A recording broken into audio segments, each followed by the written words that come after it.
There's a divide in the doodle world, and I want to talk about it honestly today. On one side, groomers. On the other side, doodle parents. And both sides genuinely love these dogs. That's the part nobody says out loud. Nobody in this story is the villain. What we have is a gap in education, and gaps in education are fixable. So today, I brought you someone who lives on the groomer side of that gap and has spent years reaching across it. Joy Burton is a professional dog groomer. She's fear-free certified, and she co-owns Well Groomed Pets Orange County in Laguna Niguel, California. She's been caring for dogs since she was 10 years old. She's been grooming professionally for over a decade, and she built her own salon around a standard she describes as excellence being the bare minimum. You might already know her voice. Joy just filmed a doodle line brushing tutorial for the Doodle Pro Summit, the one where she brushes Sweet Lucy right on this floor instead of on a grooming table, because that's where you actually brush your doodle. If you caught that session, this conversation is the story underneath it. Two things before we jump in. First, this conversation ran so long and is so good, I split it into two episodes. Today's part one, the whys. Why doodle coats do what they do, the myths that follow us into the salon, and what is really happening on the other side of that grooming table. Next week is part two, the how to.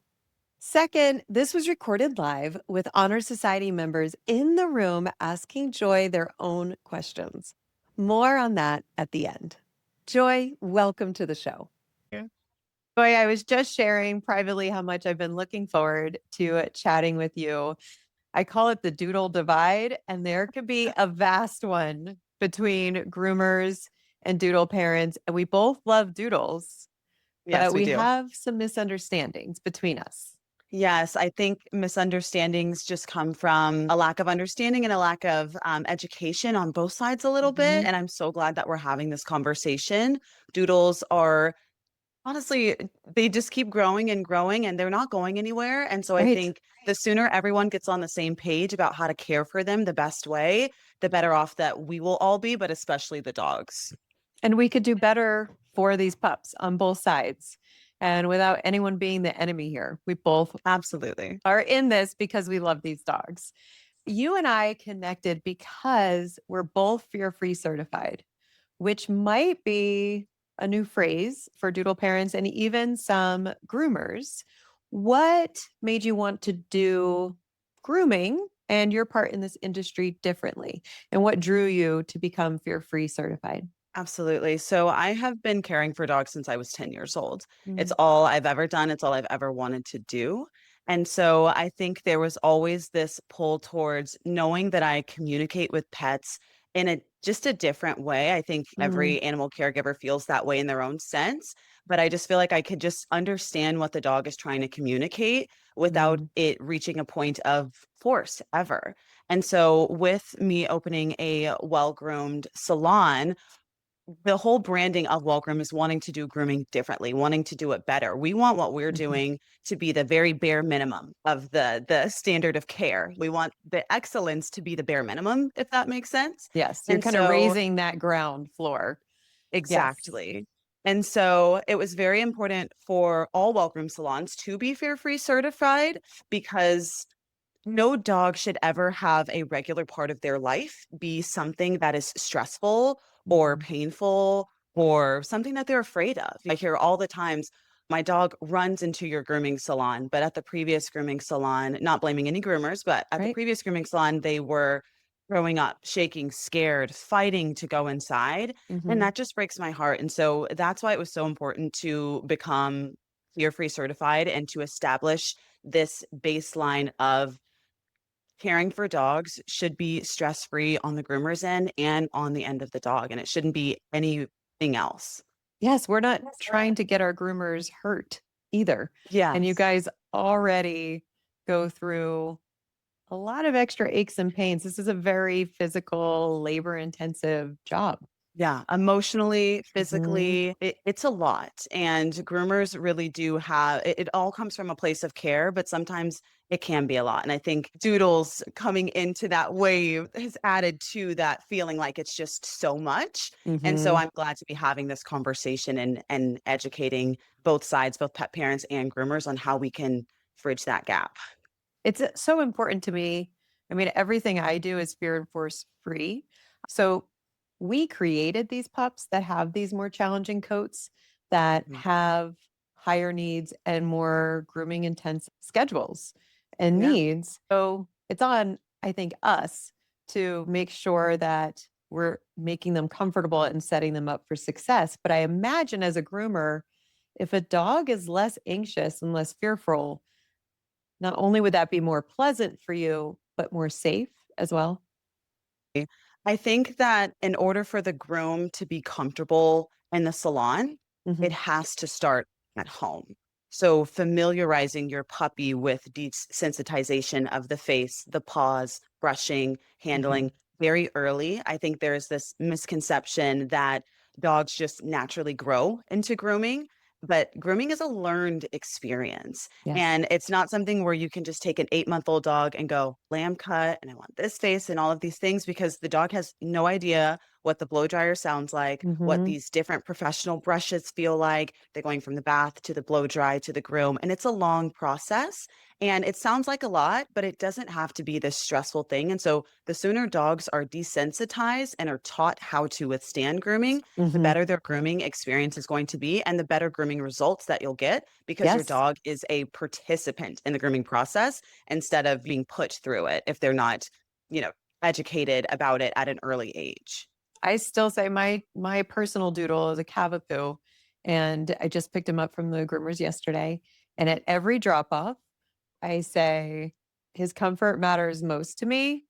If something's Yes. a little crooked, that's Yeah. fine." And we love that, by the way. Anytime in my salon, I have a team of 4 or 5 groomers, and they always say, they come back and I'm like, I love that pet parent. I'm like, what they say? They said, do what's best for the dog. And we're like, yes, that is the best way to Yeah, approach it. because he has to go basically every month the rest of his life. And Yeah. I actually have never noticed anything crooked, but if it was and he's more comfortable once a month the rest of his life, okay, Yeah. then great. You Exactly. mentioned that you were at previous salons, which I would imagine as a certified groomer before opening your own salon. Was there ever a moment before doing things the way you do now that didn't quite sit right? Absolutely. I will share that there was an instance. I'm originally from Oklahoma before I moved out to California. So back working in Oklahoma, but people thought I was crazy when they were, why are you moving out to California? And I was like, I need to take care of dogs just better at a higher scale. I Mm, know that there's that conception of people in California treat their dogs like their kids. And I'm like, that's how it should be, that mhm, it should be the standard. And a previous salon that I worked in, the dogs just were not cared for properly. They mhm, sat in kennels that were way too small for them for mm, long, long amounts of time. mm. If dogs were accidentally nicked or injured, they would just super glue it and put a piece of hair over it and send the dog home. Yeah, I know that sounds crazy, but that was quite literally what I've been grooming for 11 years. So that was in my first maybe 3 or 4 years. And I was That's like, not this decades ago. This is present time. no, exactly. And so I was like, this cannot be how dogs are cared for. There's no way that this is the standard. And it had been a long established grooming salon in Oklahoma that I was working at for Mhm. years. It was around for 30 years. And I was like, people trust you to care for their dogs because you've been around for so long. But I think sometimes what can happen is you care for them for so long and then you lose the care and it just Yeah. becomes about getting them in and getting them out.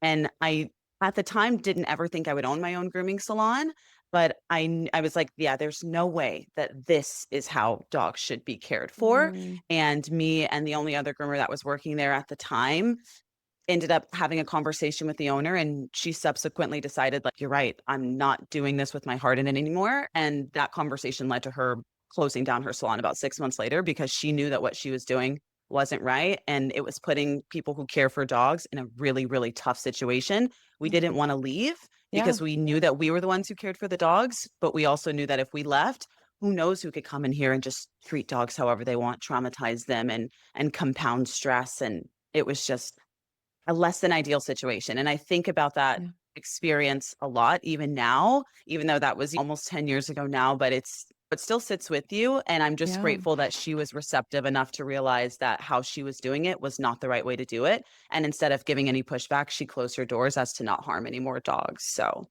Oh, what that was beautiful probably, advocacy. And yes, and I'm sure that the way you had that conversation with her has translated into how you supervise now in your own salon, being able to give feedback without creating just somebody responding with pure defensiveness. That's what a skill. What a skill. yeah, thank you so much. I You're very appreciate that. welcome. We talked about the influx of doodles and how that can be challenging for many salons. What do you think makes Doodle's coats or even behavior more uniquely challenging to other breeds that you see? That is a fantastic question.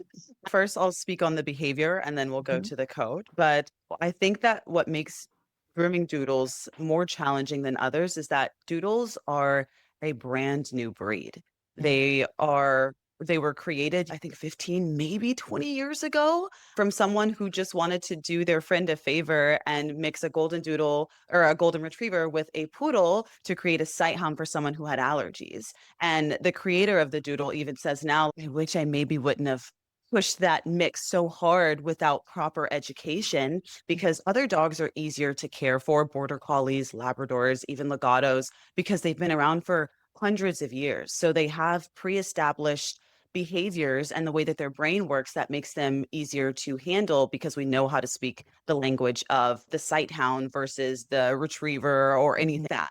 Doodles don't necessarily have this playbook of how to communicate with them, how to train them. And so I think that can make their behavior all over the place because breeding is not standardized for doodles. We're mixing everything with a poodle now, and I don't think there's necessarily anything wrong with that, but I think it does make training with them or working with them more difficult because there is not this standard that's been around for hundreds of years with every other AKC recognized breed. And Mhm. so I think it's very important to remember that when working with doodles, it's not going to be a one size fits all. One, doodles look this and they look this, and they've got wavy hair, they've got curly hair. Mhm. It's such a spectrum. And so you have to figure out what works best from a pet parent perspective, what works best for your dog specifically. And from a groomer perspective, what works best for the dogs that you are seeing, because Mhm. certain tools will not cooperate the same way with the fur, certain brushes, certain techniques, certain handling. Some dogs don't always register handling the same way. And Mhm. so it's about figuring out what works best for the doodles that you are seeing in your salon. And you're right, they're a category, not a monolith. So, Yes. an Old English sheepdog crossed with a poodle, a sheepadoodle, is Yes. not going to have the same coat as a Havapoo, a Havanese crossed with a poodle.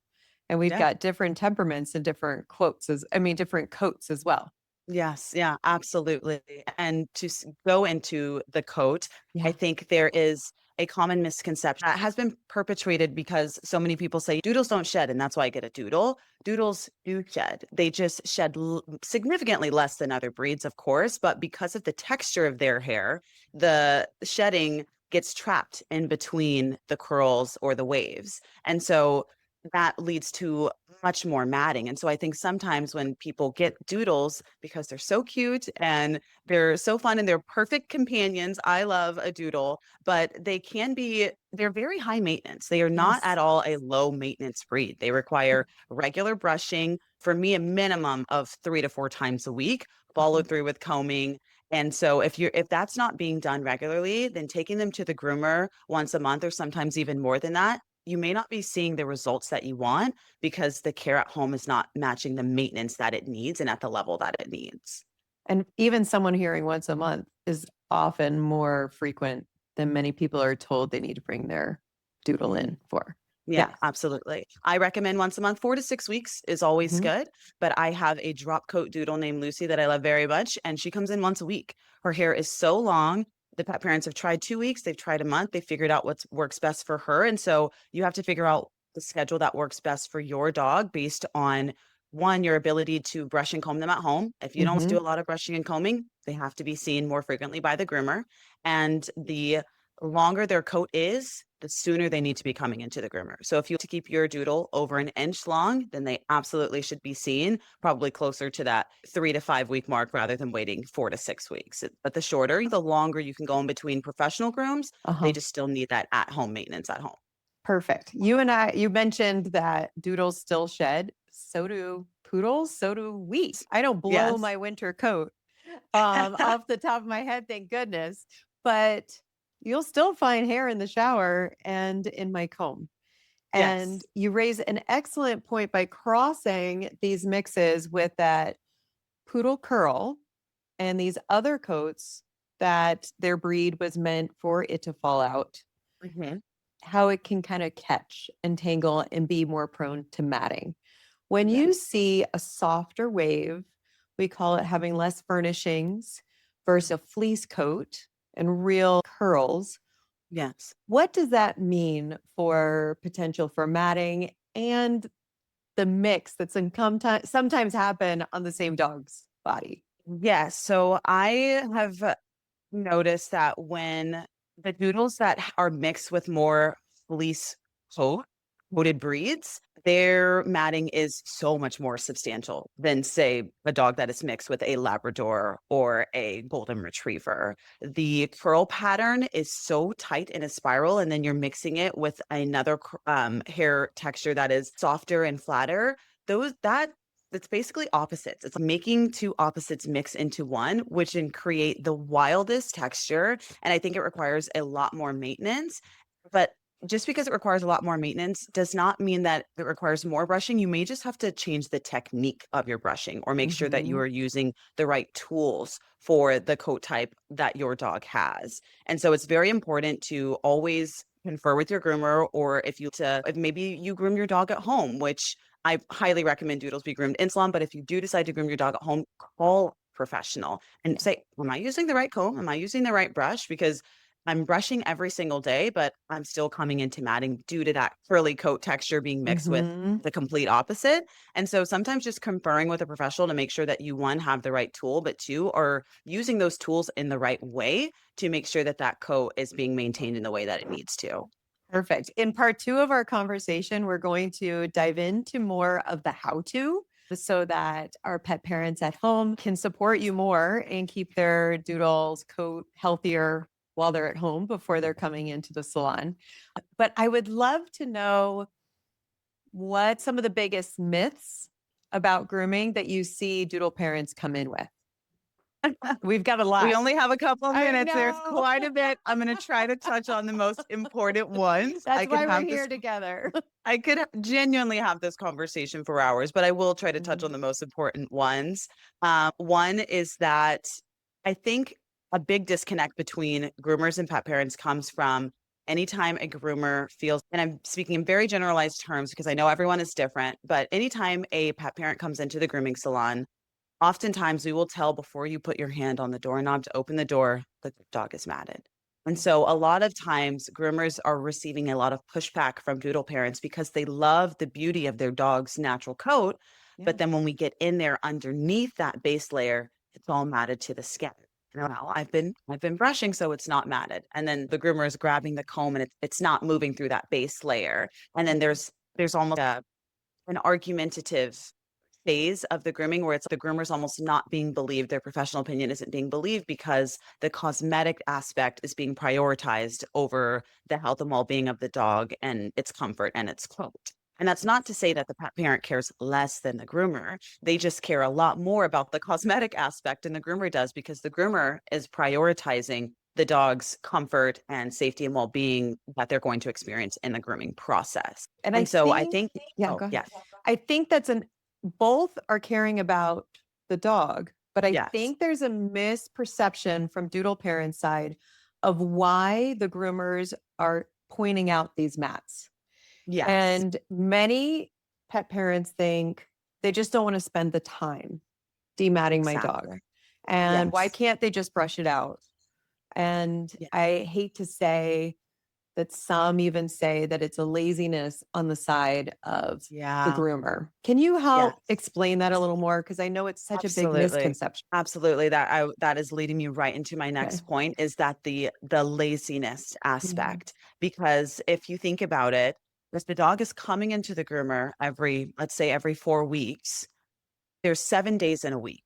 And so if you're not spending at least 3 to 4 of those 7 day weeks brushing your dog out, the groomer cannot fix that in one 3 hour session. So it's attempting to undo weeks and weeks of what I call coat neglect, which is not properly brushing and combing the coat out to maintain the length that you want, coming into Mhm. the groomer and then being upset that your groomer cannot undo what was not properly done over several weeks. And so and also dematting is incredibly uncomfortable. Dogs do not Mhm. enjoy the dematting process. And grooming is already very emotionally and physically taxing. And Right. then adding on being responsible for undoing what was not done previously, what should have been being done at home, and then being blamed for the dog being shaved down. And so a lot of groomers, just speaking very openly, are like, if it was my responsibility to maintain it at home, it would be a different story. And so I think it can cause frustration, but I think it's Mhm. very important for groomers to also step back and go, this is a perfect opportunity instead of for me to get frustrated with the pet parent to educate this pet Yes. parent and educate them on, okay, well, you're upset about the matting. How often are you brushing at home?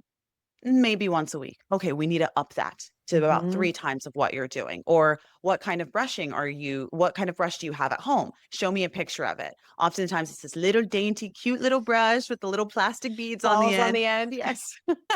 If you have a brush at home, if you have a doodle and it has balls on the end, go ahead and throw it out. It's not getting Mhm. down to the skin. The Yep. brushes are supposed to be metal. They're supposed to be long and they're supposed to come out at an angle. Yes, that is the brush. That is the only brush. If you have a doodle and you're using any other brush, please get that one. And I just love that you had that there ready to go. So, but if the groomer asks the pet parent the question, how often are you brushing? They go, I'm brushing 4 times a week. There's no way my dog is matted. Mhm. Sometimes that's where the disconnect is. And it's okay. Well, then it's not how often you're doing it. It's how you're doing it or what you're using to do it with. And so having these conversations instead of getting upset at the groomer for not doing how you want the coat to be done, or getting Mhm. upset at the pet parent for what you perceive as a level of neglect. Sometimes it's not that at all. Yeah. Sometimes they're doing exactly what they need to do, how often they need to do it, and it's just not with the right tools. And that's where we come in as professionals to teach you the right way to do it and the right tools to do it with. So that way, when you do bring your dog into the salon, you get exactly what you want if length is the desired goal. And we actually talked just at the beginning of this episode about how to communicate without prompting defensiveness out of Yes. the other person. And I Yes. think that could be on both of our sides of if you're saying that my dog is matted, that can feel you're saying I don't care enough for my dog. Yeah. And how do I ask in a way that's not, can you show me how to use the right tool or what the right tools are without it making it seem you're demanding of the groomer to defend themselves Yeah. or that's them going extra and kind of eating into their time to see the amount of dogs they need to run their business. So Mhm. I always appreciate it when I get that extra moment of time from a groomer and just appreciate that extra education. Absolutely. And no groomer ever wants to make the pet parent feel they're not doing enough for their dog at home. Mhm. If you're in the grooming salon, you are caring for your dog. Even if your dog is matted, you're still choosing to get up, bring your dog to the groomer, and pay whatever the fee is to make sure your dog is happy and comfortable. But Yes. ensuring that if you are feeling a little anxious or defensive that your dog is matted, ask Mhm. questions. Groomers love to educate. I've been grooming for 11 years. I'm still going to classes. I'm still going to seminars. I'm still reading books. There's it's endless how much you can learn about a dog. And so I personally love being asked, like, what do you think I should use? How often do you think I should do it? Can you show me really quick? I'm always happy to take some time to do that because it Mhm. might take 10 minutes out of my day today, but it's going to save me hours of work when I can show you how to do it the right way. One time you apply it at home, and then we don't have to go through these long, painful dematting sessions that are often Yeah. more expensive. And you're not even getting the haircut that you want originally because they have to charge more for the matting and then they take the coat away. So it's more expensive and it's not what I want. So we can avoid all of that by just slowing down at the check-in process and Mhm. properly educating on both sides. I have another couple of myths that come to mind Yes. that I would love to Go ahead. dispel with you. One would be don't give them a haircut too early because it'll ruin their coat. Have you heard that one? I have heard that one. I think it is important to let a doodle's coat come in a bit. I don't recommend haircuts for puppies who are 3 or 4 months old, but I Okay. think within 5 months, especially depending on the size of your doodle, is perfect. You do kind of want to let that adult coat transition in from puppy coat to adult coat just a bit. But and also sometimes puppies are just doesn't always have to do with the coat. It sometimes has to do with the puppy's ability to handle and withstand grooming. I don't think Mm, any dog that was born 3 months ago wants a clipper the size of their entire body being ran over their body and scissors in their face. So it's also an age thing that plays into to how soon you should get your dog groomed. And that's why we have to start with face, feet, and sanitary services for all puppies. So, mhm. trimming the area around their eyes and their visor, shaving their paw pads and rounding their feet, and trimming their sanitary area first with their bath and blow dry and table services, which is the ears and nails. That's plenty to desensitize a young puppy. And then once they grow into the process and can be acclimated to it, service by service, then they're also at the right time where they're adult coat's coming in a little bit more and we can take off that puppy fur and so you'll be more satisfied with that initial haircut rather than I see oftentimes where people will shave their dog home at 3 or 4 months just because they're like just a lot of hair and they're Mm. like, why is this hair not growing in properly? I'm like, you got to let it find its groove. So it's not necessarily don't groom it too soon, but just acclimate your puppy to grooming so that way when it is time to get groomed, it'll be a more positive experience. And giving them a haircut isn't changing the follicle. It's not ruining their coat for Yeah. life. Um, Yeah. but I Yeah. don't hear you saying wait to bring them in the first time until 4 to 5 months. You're describing what many call a face, feet, and fanny cut or Yes. service Yeah. where they're exposed. I mean, they're being exposed to so much the salon, the bath, the blow dry, nail trim, maybe nail grinding. Yeah.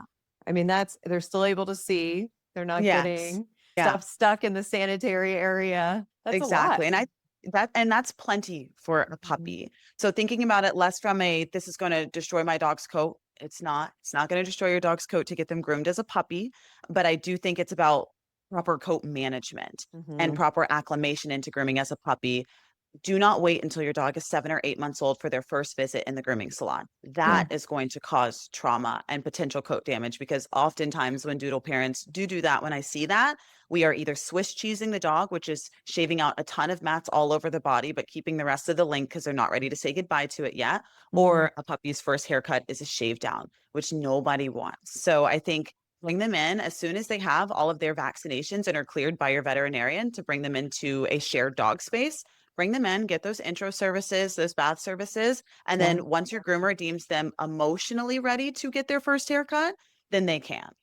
I love it. When you mention the puppy to adult coat transition, I see a lot of really dedicated pet parents who buy the right tools and are learning how to brush and comb the right way, just throw their arms up during that transition.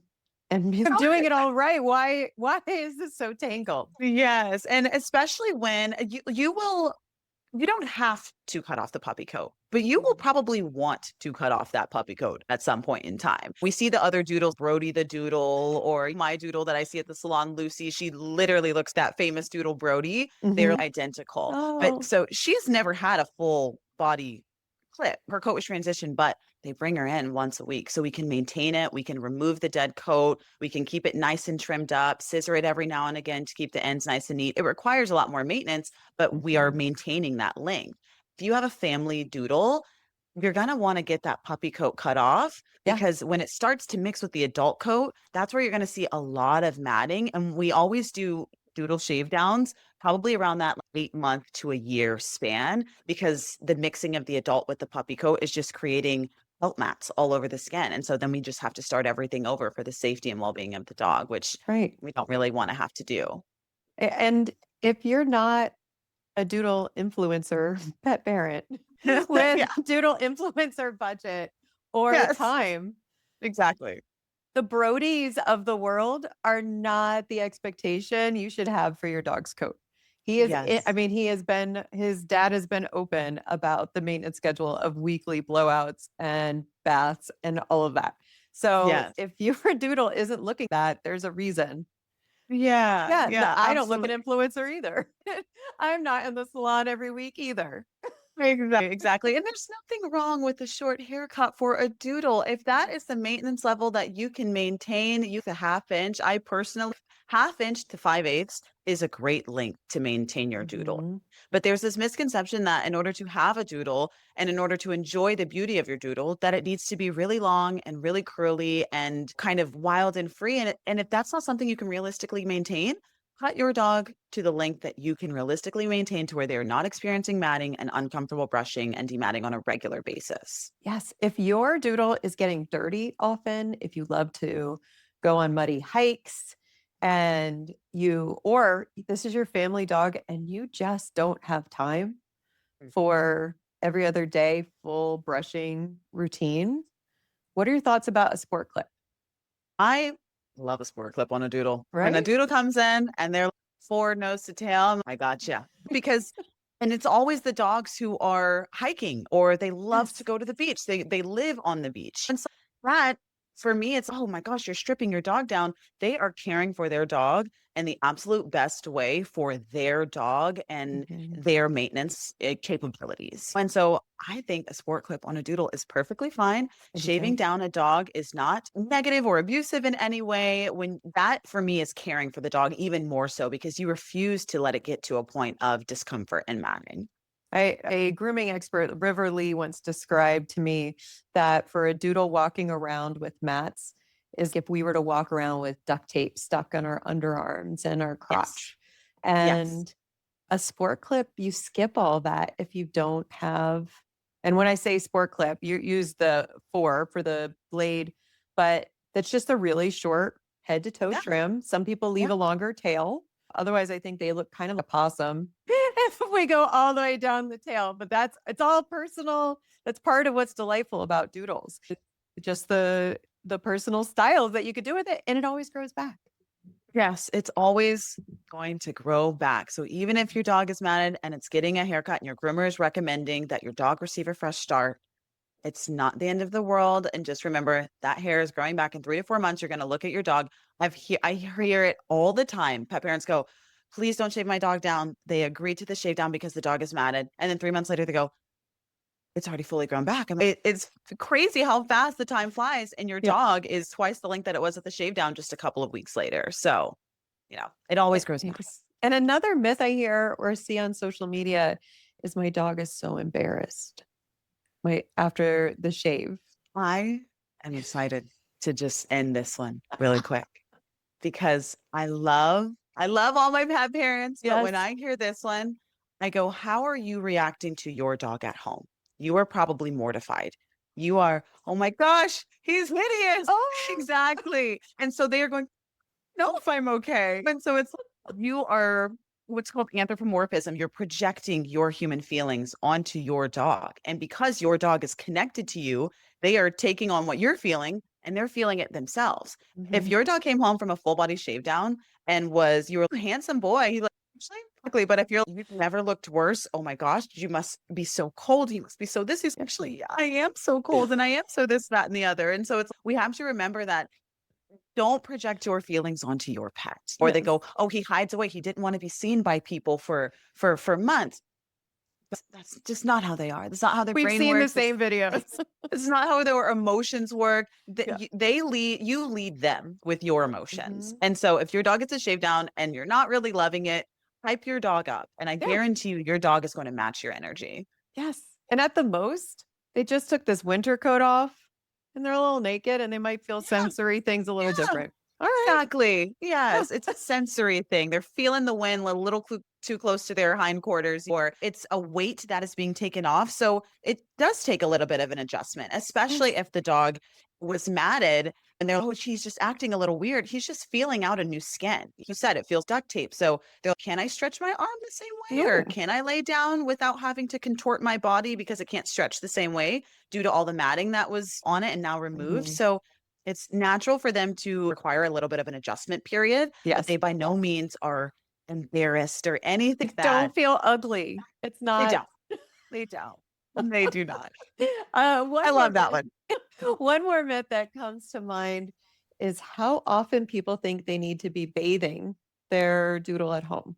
What is your advice and what is it entails if you have a doodle with a longer coat, if you're doing an at-home bath? Okay. Yes. If you are doing an at-home bath and you do not have time to properly dry, brush, and comb the coat after the bath, just take it to the groomer. Because Mhm. a lot of the times when you're just, "Oh, I'm just going to let it air dry, it's a great way for mats to form. And so if you don't have the time to fully dry your dog and brush it and comb it, just take it to a professional. But if you are going to do at-home maintenance in between your grooming sessions, then I just recommend using a proper shampoo.